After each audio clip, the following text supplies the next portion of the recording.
너가 수다 떠는 거 한번 보고 싶다. 내 소원이다. 지승이가 수다 떨면서 헛소리 하는 거 보는 거. 응? 단순 매력일 것 같은데? 환경과 에너지. 생태계에 대해서 우리가 지금 배우면서 작용에 대해서 봤어요. 근데 생태계 평형에 대해서 우리가 배웁니다. 어떻게 생태계가 안전하게 좀 유지할 수 있는지 평형에 대해서 우리가 볼 거고요. 그리고 어떻게 에너지들이 위로 전달되고 있는지 에너지 효율까지도 얘기를 할 겁니다. 그리고 이 생태계의 안정을 파괴시키는 요인들에 대해서도 언급을 할 거예요.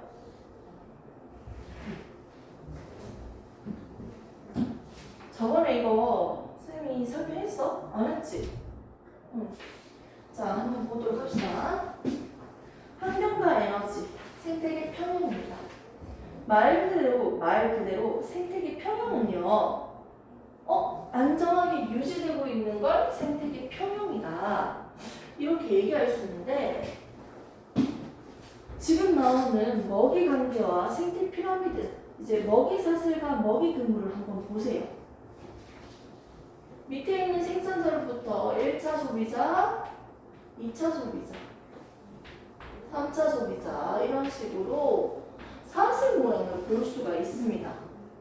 이렇게 단조로운 사슬 모양에서는요, 중간에 있는 개체가 사라진다면 위에 있는 개체도 사라질 수 있겠죠. 되게 불안정하다고요. 자, 그런데 이 다양한 생태계들이 그 안에서도 다양한 생물들이 있다면 당연히 서로 먹고 잡히는 구조가 되게 복잡해질 거예요. 이런 식으로.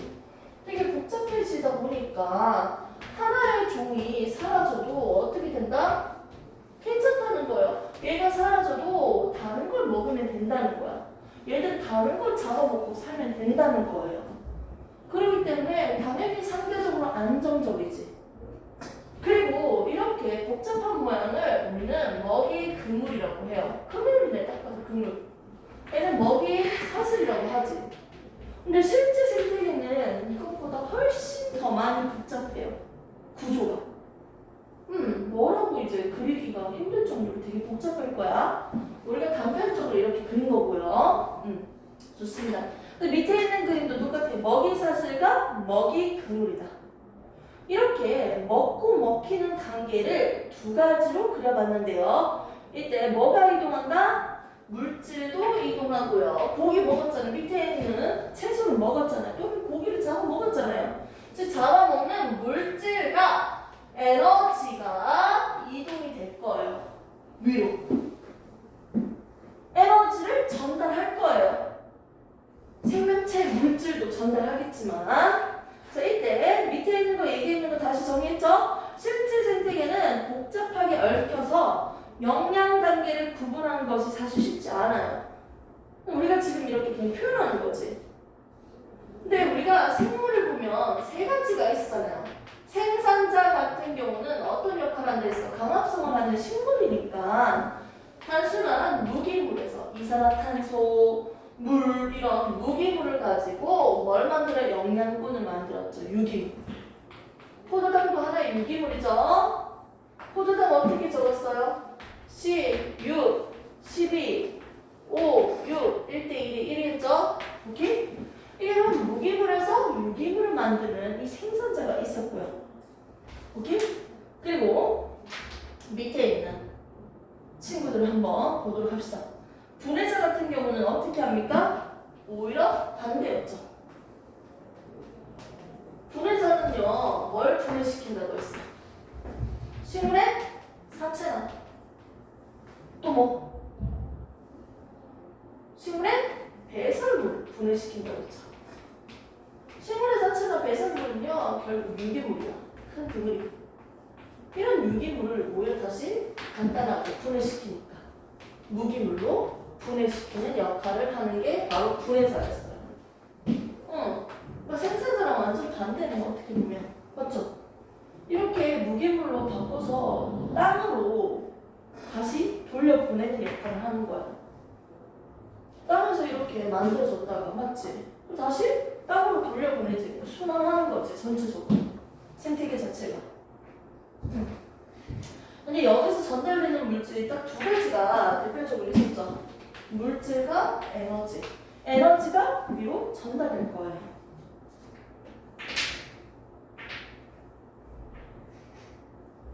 자, 그런데 이 에너지를 받아버리면 일부는 자기가 필요한데 쓰이고 열로 다시 재생할 수 없는 열로 방출되고요.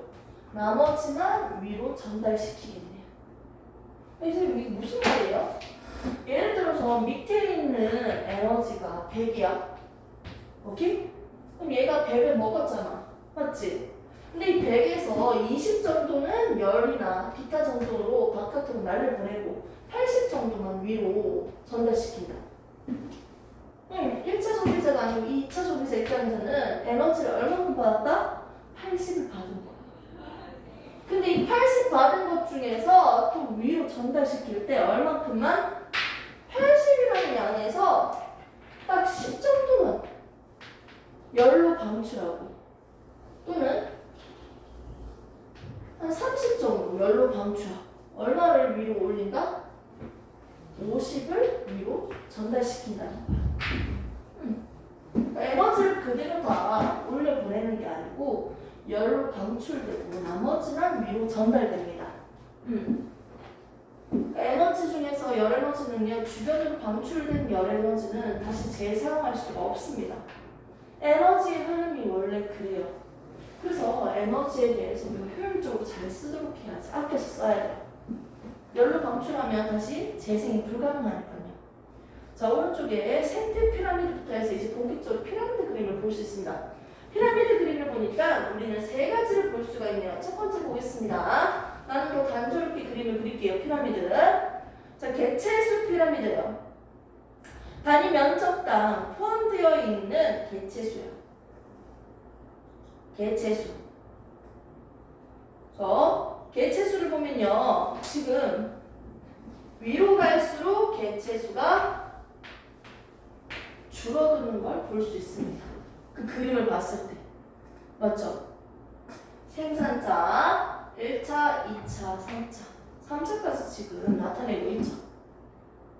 말 그대로, 당연히 말 그대로 개체수를 나타내고 있는 거예요. 1차 풀떼기가 1000개라고 한다면 위에 거는 100개가 있고요.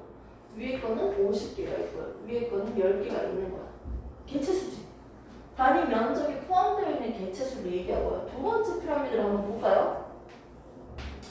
두 번째 피라미드를 보니까 이제 좀 급격하게 좀 강조되는 느낌인데 얘는 생물량이에요. 생물량에 대한 개념은 보충으로 적어놨습니다. 생물이 많다? 적다? 무게로 지금 얘기하는 거야. 일정한 공간에 질량, 무게가 얼마냐? 이걸 얘기하는 거예요, 무게. 그래서 밑에 있는 녀석들이 예를 들어서 얘가 뭐 1000톤? 무게가 1000톤? 이라고 한다면 위에 있는 건 1톤. 이런 식으로. 똑같은 공간의 크기를 각각 이렇게 무게로 측정을 한다면 생물의 무게량이에요. 오케이? 근데 여기서 추가적으로 적은겠죠? 각 개체 무게는 작아도 개체수가 많아서 전체적인 게 많을 수 있어요. 아니 생각을 해봐. 풀떼기 하나의 무게보다는 사실 위에 있는 개구리의 무게가 더 크잖아. 개체 한 개 한 개마다 무게를 비교한다면. 근데 왜 밑에 있는 거 월등하게 무거워? 개체수가 월등하게 많기 때문에. 전체적으로 단위 면적당 차지하고 있는 무게는 밑에 게 더 클 수 있지. 개체 한 개 한 개 따졌을 때 위에 게 더 무겁더라도, 맞지? 단위 면적당 차지하고 있는 개체수는 밑에 게 훨씬 많으니까 더 무거울 수 있다는 거죠. 그걸 지금 얘기하고 있습니다. 그래서 두 번째는 생물량을 보고요. 에너지 피라미드예요. 에너지는 어떻게 전달한다고 했어요? 본인의 에너지 중에서 일부는 열 에너지 외로 방출되고요. 나머지는 위로 전달한다고 했어요. 그럼 위로 갈수록 전달되는 양은 줄어들 수 있죠. 그렇기 때문에 피라미드의 형태를 가지고 있습니다. 이렇게 해서 우리는 지금 세 가지의 피라미드를 봤어요.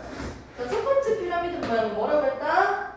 개체수라고 했어요. 말 그대로 개체수는 위로 갈수록 적어진다고 했죠.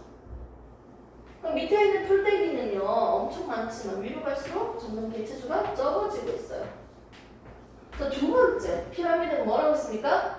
생물량이라고 했어요. 일정한 공간 안에서 이 생명체의 무게를 비교하는 건데 위로 갈수록 어떻게 된다? 적어지고 있는 걸 봤습니다. 자, 세 번째 나오는 게 뭐다? 에너지 피라미드예요. 자, 밑에서 열로 방출하고 남는 에너지만 위로 보낸다는 거지. 이렇게 해서 피라미드를 세 가지를 이렇게 볼 수 있고요. 이런 피라미드랑 반대로 역 피라미드라고 나와 있거든.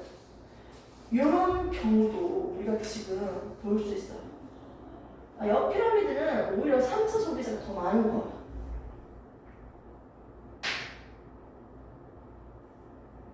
이런 것들이 뭐가 있을까요?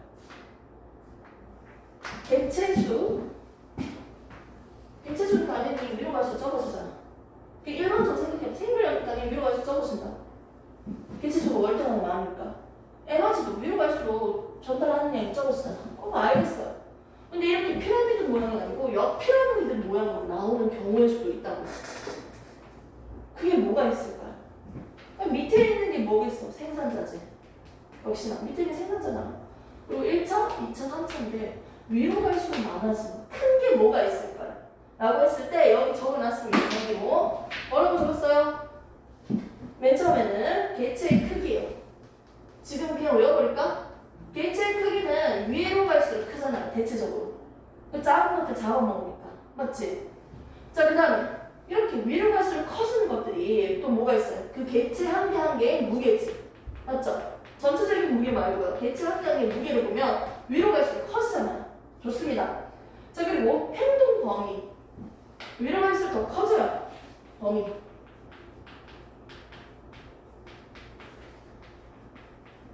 이게 적절한 비유는 아니지만 개미가 이동한 거리보다는 치타가 이동한 거리가 더 많지 않을까요? 자, 그 다음에 또 뭐가 있어요? 생물 농축 등. 생물이 농축했다? 농축. 좀 약간 농도 같이 나가 이런 느낌이죠. 그러니까 중금속 같은 것도 밑에 있는 걸 위가 잡아먹으면서 그대로 농축돼요. 함량이 점점 높아져. 아니, 중금속에 노출된 물고기가 있어. 이 물고기를 더 큰 물고기가 잡아먹어. 또 더 큰 물고기가 잡아먹는다고 해봐. 위로 갈수록 중금속은 밖으로 배출이 안 되니까 그냥 쌓여가는 거지. 이걸 우리가 인간이 먹는 거야. 그럼 농축되는 양이 위로 갈수록 더 커지는 거지.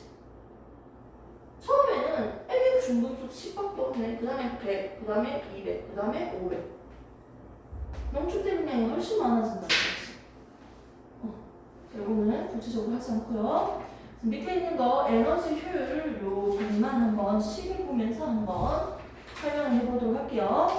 우리가 에너지가 위로 갈수록 적어진다고 했는데요. 그럼 에너지 효율은 뭘까요? 에너지가 전달되는 효율이에요. 에너지가 전달되는 효율. 위로 갈수록 에너지의 양은 줄어들어요. 밑에 있는 에너지가 1000이었어요. 개체 한 개를 꺼냈을 때. 위에 있는 친구는 100이라고 할게요. 에너지를 얼마큼 받은 거다? 100만 받은 거예요. 밑에 있는 친구로부터 에너지를 100만 받은 거예요. 1000 중에서 100만 받았다고 나머지는 열로 방출됐다고 이렇게 해볼게. 어떻게? 전체 분의 받은 양, 전달된 양 올려주고 곱하기 100을 하면 되죠. 맞죠? 얘네 백분율이 얼마가 나올까요? 몇 퍼센트? 에너지 효율은 10%예요. 됐습니까? 그 전에 있던 에너지와 나중에 받았던 에너지 해서 곱하기 100을 해주면 에너지 전달되는 효율을 계산할 수 있습니다.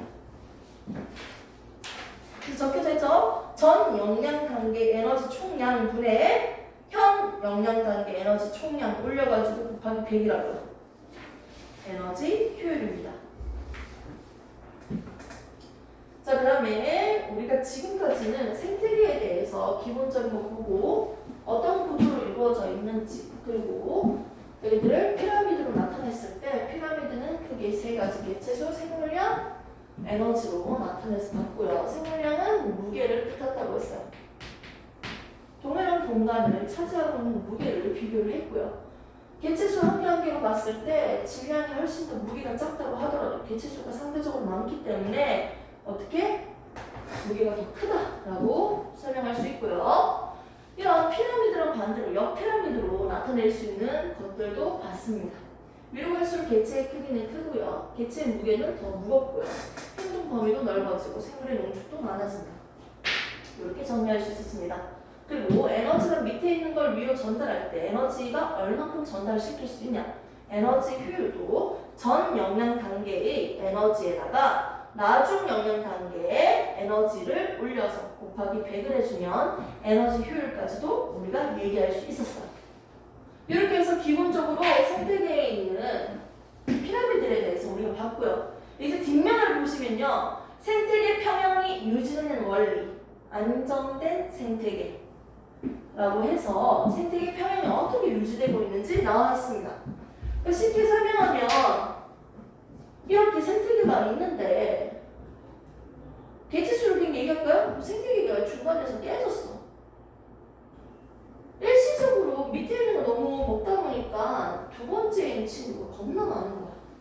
일자 소비자가. 그럼 어떻게 돼? 밑에 있는 양도 좀 줄어들지 않을까요? 위에 개체수가 많으니까 밑에 있는 풀떼기도 좀 많이 줄어들 것 같은데 얘들 잡아먹어서. 그러고 나니까 또 위에 있는 것도 많아지겠지. 또 위에 있는 것도 많아지겠지. 맞지? 많아지다 보니까 또 중간에 어떻게 돼요? 얘 개수가 또 다시 감소하겠지. 일차 소비자가 위에 게 많으니까. 맞지? 얘도 또 줄어들겠지. 밑에 게 적어지니까. 맞죠? 위에도 또 적어지겠지. 그리고 밑에는 다시 얘가 줄어들었으니까 다시 풀떼기도 많아지겠지. 원상복귀 된다는 거예요. 생태계 평형. 그러니까 보통 좀 안정된 생태계는요. 크게 급변하는 게 아닌 이상 다시 자기 위치로 돌아올 수 있는 능력을 가지고 있어요. 일반적으로는. 자, 한번 보겠습니다. 안정된 생태계, 유지되는 원리. 살펴보세요. 일시적으로 평형이 이렇게 깨지더라도요. 어떻게? 안정된 상태로 스스로 돌아갈 수 있는 조절 능력이 가지고 있어요. 자, 이럴 때 조절할 수 있으려면 그래도 얘들 사이에서는 흐름이 급격하게 변하지만 않으면 돼요. 갑자기 이거 다 거의 사라진다. 이런 문제가 되겠지만 급격하게 변하지 않는 한 스스로 조절하는 능력이 충분히 있다는 거죠. 생태계를 평행시키기 위한 방법은요. 당연히 뭐가 복잡할수록 생물의 종이 다양하고요. 먹이 그물이 복잡할수록 하나의 종이 사라지더라도 다른 먹이들을 먹고 잡힐 수 있기 때문에 생태계는 안정적으로 유지될 수 있는 겁니다. 그래서 복잡할수록 개이득이에요. 됐습니까? 밑에 보면요. 먹이 사슬 외에도 그림 밑에 보시면요. 비생물적 요인에 의해서 생태계가 유지되기도 합니다. 살고 있는 환경이 좋을수록 더 생명체가 살아가기 좋겠네요. 자, 밑에 있는 거 한번 보겠습니다. 똑같은 얘기예요. 한 개체군의 개체수가 증가하거나 감소할 때 이런 식으로 변한다는 거야. 한 개체군의 개체수가 증가하게 되면 어떻게 돼요? 밀도가 많아지겠지. 여기서 그려볼까요? 똑같이? 그럼 피라미드가 이렇게 있는데 개체수를 한번 증가시켜 볼게요. 한 개체수가 많아진다고 해보세요. 중간에 거 똑같이. 이거 따라가면서 설명 들으세요. 이렇게 많아지면요. 한 면적 공간에 개체수가 많아지니까 지들끼리 뭘 할까요? 경쟁을 하겠죠. 그래서 개체 간의 경쟁이 많아지니까요. 그리고 얘들은 질병에 노출되기 딱 좋죠. 그러다 보니까 어떻게 다시 개체의 수가 감소합니다. 이걸 지금 얘기하고 있습니다. 자, 남극 펭귄. 인마들은요, 먹이가 되게 충분한 환경에 있는데도 불구하고 겁나 추우니까요. 개체수가 증가하지 않아요, 더 이상. 그 일정한 수준에 계속 머무르고 있는 거예요. 그러니까 환경도 영향을 준다는 거지. 생태계 평형 회복 사례 오른쪽 보겠습니다. 요 세 가지가 있고요. 요거는 나중에 책을 보면서 좀 추가적으로 설명해 드릴게요. 자, 이렇게 생태계에 안정되기 위해서 어떻게 급격한 변화가 없으면 생태계는 어느 정도 안정성 있게 조절할 수 있는 능력이 있고요. 먹이 그물이 복잡할수록 안정성을 잘 유지할 수 있다라는 얘기를 했습니다. 그리고 일부 개체가 많아지면요, 자기들끼리 같은 공간 안에서 경쟁을 하죠. 그러면서 서로 싸우고 잡아먹히고 상처나고 이런 것도 할 수 있고요. 등등으로 질병에 노출되면서 다시 개체수가 감소하고 생태계 피라미드를 유지시킬 수가 있는 거예요. 그래서 했던 얘기를 다시 하고 있는 겁니다. 됐습니까? 이렇게 해서 우리가 지금 생태계 평형이 유지되는 원리는 결국 뭐다? 먹이 그물이 복잡할수록 이해된다 라는 걸 봤습니다. 오른쪽에 환경 변화와 생태계. 환경 변화와 생태계에서 환경이 어떻게 생태계를 유지하는 하나의 원동력이 될 수도 있어요. 생물의 종이 다양해서 생태계가 안정될 수도 있지만 환경에 의해서도 생태계가 잘 유지될 수 있는 거지. 자, 한번 보도록 할게요. 환경 변화와 생태계. 환경이 변한다면 인구가 급격하게 증가해서 산업 발달이 엄청 되고요. 환경 변화가 일어날 수 있다는 거지.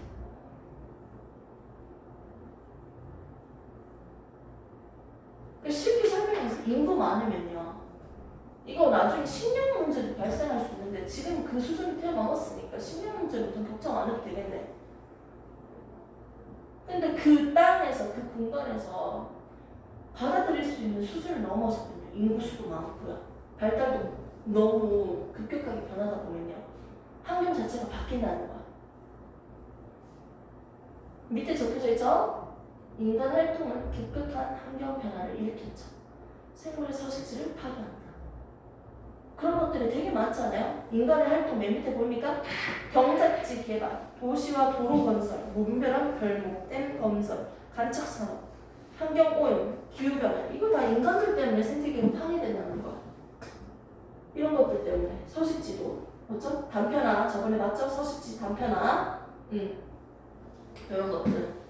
그래서 인간들 덕분에 참 서식지가 많이 파괴되고요.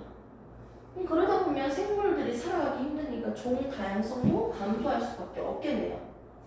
그러면 얘가 좀 더 단편화되겠지. 더 복잡해야 되는데 오히려 더 단조로워지겠지. 종들이 사라지니까. 그 다양성을 좀 더 유지를 잘해야죠. 저번에 우리가 다양성과 보존내용 나왔을 때 사람도 생태계의 일원이라고 생각하면서 더 다양성을 보존하도록 노력하라고 했습니다. 그렇기 때문에 다양성이 떨어질 수 있는 부분에 대해서는 저번처럼 보존하도록 노력을 해야 됩니다. 밑에 보시면요, 파괴되면 원래대로 회복되는데 오랜 시간이 걸린다. 그리고 회복하지 못할 수도 있다. 이게 어느 적정 수준을 뛰어넘어버리면 멸절되고 생물질 감소하고 평형 깨지고요. 그래서 보통 간첩 사업이나 뭔가 이런 것들 하잖아. 산 깎아가지고 뭐 만들면 그 지역에 있는 환경들, 자연 생태계가 많이 무너지는 경우들이 있어요. 그리고 점점 도시화가 되다 보니까 열섬 현상 등등 하면서 되게 안 좋은 게 많아요. 홍수 같은 거 내렸을 때, 비 이빨이 내렸을 때도 도시화가 되니까 어떻게 돼? 지하수 안쪽으로 빗물이 스며들어서 사실 이렇게 넘칠 일이 없잖아, 맞지? 근데 환경적인 변화가 있다 보니까 홍수도 날 수 있는 거죠. 자연재해, 홍수, 산사태, 마침 틀렸네요. 산불, 지진, 가뭄, 화산 폭발 등 이런 것들로도 생태계의 파괴가 될 수 있다. 그리고 인간의 활동으로도 파괴가 많이 된다. 우리가 할 건 뭐다? 맨 밑에 있죠? 멸종 위기 생물 및 보호구역 지정을 하고요. 생태도로를 설치해서 그 그나마 생물들이 왔다 갔다 지나갈 수 있도록 해주고요. 하천 복원을 해서요. 어떻게? 어느 일정량을 하천 유지하기 위해서 물을 모아두면요. 자기들끼리 오염된 걸 정화시키는 능력이 있어. 그래서 하천 유지를 해야 돼요. 일정량으로 물이 부족할 때 좀 흘러줘야 되고요. 자, 그리고 도시숲 및 옥상 정원 조성. 나무 심자 뭐 이런 의미도 있죠. 이렇게 해서 우리는 지금까지 오늘 생태계 평형에 대해서 한번 배워보도록 했습니다. 우리가 전체적으로 했는 거 한번 기억을 하는지 한번 보도록 할까요? 오늘 뭐 배웠는지 확인을 한번 해보고 마무리하도록 하겠습니다. 자, 우리는요 저번 시간까지 해서 앞에 있는 생태계 그리고 작용에 대해서 마무리를 했습니다. 자, 작용이라는 건 비생물적 요인이 생물적 요인에게 영향을 끼치는 것을 작용이라고 했어요. 그래서 그 작용의 대표적인 것들은 뭐가 있을까? 빛의 작용. 또 뭐가 있을까? 온도의 작용. 맞습니까? 또 뭐가 있을까? 물의 작용 있었죠? 또 뭐가 있을까? 토양의 작용이 있었죠? 또 뭐가 있을까? 공기의 작용이라는 게 있었습니다. 여기 이 정도만 정리. 빛에 대해서 좀 더 초점을 두면서 공부를 했었고요. 자, 오늘 본격적으로 배웠던 내용이 생태계 평형이었어요. 생태계 평형을 하기 위해서는요, 우리 생태계가요, 먹이 사슬이 있고요, 먹이 그물이 있는데 어떻게 돼야 된다? 먹이 그물이 좀 더 복잡해져야지 안정성을 유지할 수 있었습니다. 맞죠? 이때 생태계를요, 피라미드로 한번 그림을 그린다면 이렇게 피라미드 그림으로 그려지는 아이들은 누가 있을까? 첫 번째, 개체수예요. 단위 면적당 개체수는 위로 갈수록 작아졌습니다. 개체수. 자, 두 번째, 생물량이었습니다. 단위 면적당 차지하고 있는 생물량이라는 거지. 무게라는 거지. 개체 한 단계만 뜯어서 비교해보면 훨씬 크기가 작을 수 있지만 개체수가 월등하게 많기 때문에 전체 무게량으로 비교했을 때 위로 갈수록 작아지는 거예요. 자, 그 다음에 세 번째, 에너지는 위로 올라갈수록 작아진다 했죠. 이때 에너지가 전달되면서 다시 재사용할 수 없는 에너지로도 방출된다고 했습니다. 그래서 밑에 있는 에너지 양분에 위에 있는 에너지 양 해서 곱하기 100을 해주면 에너지 효율까지도 계산할 수 있었습니다. 자, 그리고 이렇게 피라미드 모양이 아니고 반대로 옆 피라미드 모양을 우리가 볼 수 있었는데요. 이것들의 대표적인 예는 뭐가 있을까? 개체의 크기가 있었죠. 단위 면적이 대한 게 아니고 그냥 개체의 크기인 거야. 그럼 개체의 뭐? 무게인 거야, 그냥.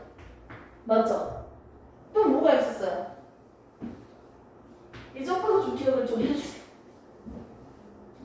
뭐라고요? 활동 범위. 좀 어렵죠? 익숙치 않죠? 그리고 또 뭐가 있죠? 생물, 농축. 이런 것들이 옆 피라미드였다라고 우리가 봤습니다. 그러면서 이제 본격적으로 안정된 생태계에 대해서 좀 더 논하면서 결국은 포인트가 뭘까? 먹이 그물이 더 복잡할수록, 맞죠? 어떻게 안정성을 유지할 수 있었고요. 실제 생태계는 더 많이 복잡해서 우리가 나타내기 어렵다고 했습니다. 그러면서 급격한 변화가 아니라면 이 생태계는요 다시 스스로 평형을 유지할 수 있는 능력을 가지고 있다고 했어요. 그래서 중간 개체가 혹시 많아지더라도 어떻게 된다? 얘들끼리 똑같은 공간과 먹이와 서식지로 서로 경쟁을 하고요. 맞죠? 경쟁 후에 질병도 많고요. 질병에 노출되니까 얘들도 개체수가 다시 감소하는 거죠. 그래서 생태계의 평형을 유지할 수 있었다라고 설명을 했어요. 기억납니까? 이렇게 보면서 우리가 봤고요. 이 생태계의 평형을 유지하기 위해서는요. 우리가 더 보존할 수 있는 요인들이 있었는데 그러면 생태계가 이렇게 오염됐던 원인은 누구 때문이었어? 인간 때문에 그런 것도 있고요. 또 자연재해부터 우리가 생태계가 파괴될 수도 있다라고 했어요. 홍수, 산사태, 산불, 지진, 맞죠? 화산 폭발 이런 것들로도 될 수 있다고 했습니다. 자, 우리 생태계는 평형을 유지하기 위해서 먹이 그물이 복잡할수록 그럴 수도 있고요. 더 안정적으로 유지될 수도 있고요. 그리고 환경에 의해서도 좀 더 잘 유지될 수도 있다고 했습니다. 그래서 우리는 오늘 생태계의 평형까지 배워봤고요.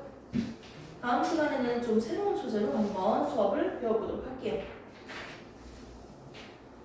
지금 오프 내용은 248페이지도 다 하시고요. 문제 푸시는 데는 그냥 푸시면 됩니다. 244페이지, 245페이지, 그리고 246페이지, 247페이지까지 그냥 다 하시면 됩니다. 배웠던 내용이고요. 다음 시간부터는요, 이제 여기 뒤에 지구 환경과 변화, 지구 환경의 변화와 인간의 생활 파트로 해서 기후변화, 지구온난화, 한반도 지구온난화, 대기대순환, 해수 표초순환, 사막화 이런 것들을 뒤에 배워볼 거예요.